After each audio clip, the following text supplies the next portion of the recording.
मतिमंद व ऑटिझम असलेल्या व्यक्तींमध्ये वैयक्तिक प्रगती साधण्यासाठी नवक्षितिज या प्रौढ मतिमंद व्यक्तींच्या पुनर्वसनासाठी कार्यरत असलेल्या संस्थेच्या वतीनं विशेष मुलांच्या पर्वती चढणे स्पर्धेला उत्स्फूर्त प्रतिसाद लाभला। 30 शाळांमधील 250हून अधिक मुलं मुलींनी यात सहभाग घेतला।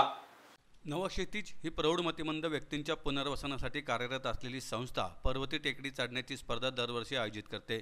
2009 पासून सुरू झालेला हा विशेष कार्यक्रम शारीरिक तंदुरुस्तीला प्रोत्साहन देण्यासाठी, स्पर्धकांना नवीन आव्हाने स्वीकारण्यासाठी प्रेरणा देण्यासाठी आणि मतिमंद व ऑटिझम असलेल्या व्यक्तींमध्ये वैयक्तिक प्रगती साधण्यासाठी आयोजित केला जातो। ही स्पर्धा नेहमीच आनंददायक आणि प्रेरणादायी ठरली आहे। 30हून अधिक संस्थांचे प्रतिनिधी आणि 300हून अधिक स्पर्धक या स्पर्धेत सहभागी झाले।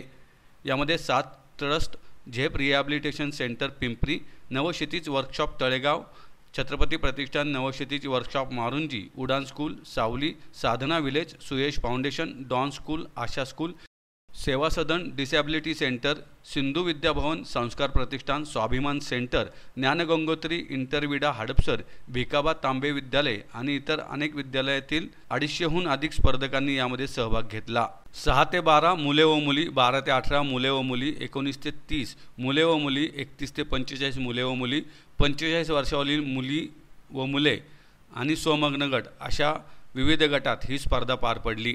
2009 पासून सुरू असलेल्या या स्पर्धेला निटर इन्फोटेक हे कायमच मदत करत असतात। या व्यासपीठामुळे मतिमंद व ऑटिझम असलेल्या व्यक्तींना सशक्त बनवण्यासाठी, त्यांच्या सर्जनशीलतेला प्रोत्साहन देण्यासाठी आणि अशा स्पर्धांमध्ये चमकण्यासाठी संधी उपलब्ध झाली आहे। नमस्कार, माझं नाव संतोष मुंडे।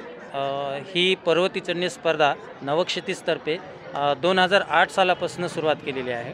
प्रामुख्याने याचा उद्देश असा आहे की मुले ज्यावेळेस एखादी आपला अचिव्हमेंट घेतात किंवा अचिव्हमेंट पार करतात, त्यांचा जो कॉन्फिडन्स वाढतो, त्यामुळे त्यांच्यामध्ये जी पॉझिटिव्हिटी येते आणि ते थोडंसं एक्सप्रेस व्हायला मदत मिळते।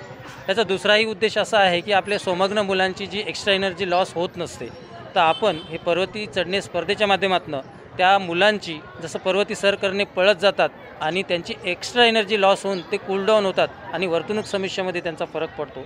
आणि जेव्हा डॉक्टर निलिमा देसाई यांनी या स्पर्धेची सुरुवात केली, त्यावेळेस आम्हाला ह्या स्पर्धेचं एवढं मोठं स्वरूप होईल असं वाटलं नव्हतं, परंतु खरंच मॅडमचा दूरदृष्टिकोन इतका मोठा आहे की आज या स्पर्धेमध्ये जवळपास 23 शाळा आणि 300 विद्यार्थी आणि 85 शिक्षक एवढ्या लोकांचा सहभाग आहे आणि खूप मोठ्या उत्साहात ही स्पर्धा पार पडते। आणि प्रत्येक जेव्हा जिंकलेला असतो तेव्हा त्याच्या चेहऱ्यावरचा जो आनंद आहे हा खूप मोठा आणि खूप उत्साही असतो आणि यामुळे त्या मुलांना एक अचिव्हमेंट मिळते।